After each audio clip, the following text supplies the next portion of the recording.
على الفطرة فأبواه يهودانه أو ينصرانه أو يمجسانه। কষ্ট তো হচ্ছে না? কেন কেন হইব? ওই 90-90 এক কষ্ট হইব কি? হইতে অভ্যাসে গেলি তাহলে আর কষ্ট হবে না।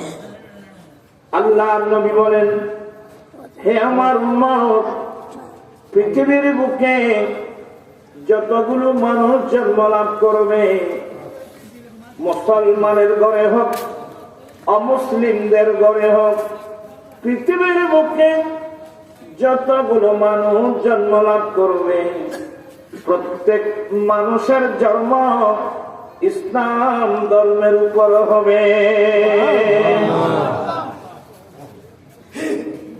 আমার দয়াল নবীর বাণী এগুলো তো প্রশ্ন আসবে, হলো প্রত্যেক মানুষের জন্ম যদি ইসলাম ধর্মের উপর হয়, তো মানুষ ইহুদি হয় কিভাবে? মানুষ নাসারা হয় কিভাবে? মানুষ অগ্নিপূজারী হয় কিভাবে? মানুষ হিন্দু বুদ্ধ হয় কিভাবে? আমার দয়াল নবী বলেন, পৃথিবীর বুকে যতগুলো মানুষ জন্ম লাভ করবে, প্রত্যেক মানুষের জন্ম ইসলাম ধর্মের উপর হবে।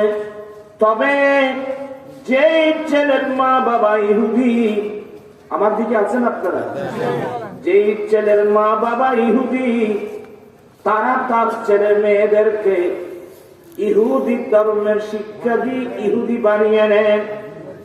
যার মা বাবা নাসারা অর্থাৎ খ্রিস্টান, তারা তার ছেলে মেয়েদেরকে খ্রিস্টান ধর্মের শিক্ষা দিয়ে খ্রিস্টান বানিয়ে নেয়। যার মা বাবা অগ্নি পূজারী, তারা তার ছেলে মেয়েদেরকে অগ্নি পূজার শিক্ষা দিয়ে অগ্নি পূজারী বানিয়ে নেয়। এই হাদিসের আলোকে আমি সবার কাছে জানতে চাইব, আমাদের জন্ম ইসলামের উপর, আমার বাবাও মুসলিম, আমার মাও মুসলিম, আমার মা বাবার ঈমানি দায়িত্ব ছিল আমরা ছেলে মেয়েদেরকে ইসলাম ধর্মের শিক্ষা দিয়ে, কোরআন সুন্নাহর শিক্ষা দিয়ে খাঁটি মুসলমান হিসেবে গঠন করা।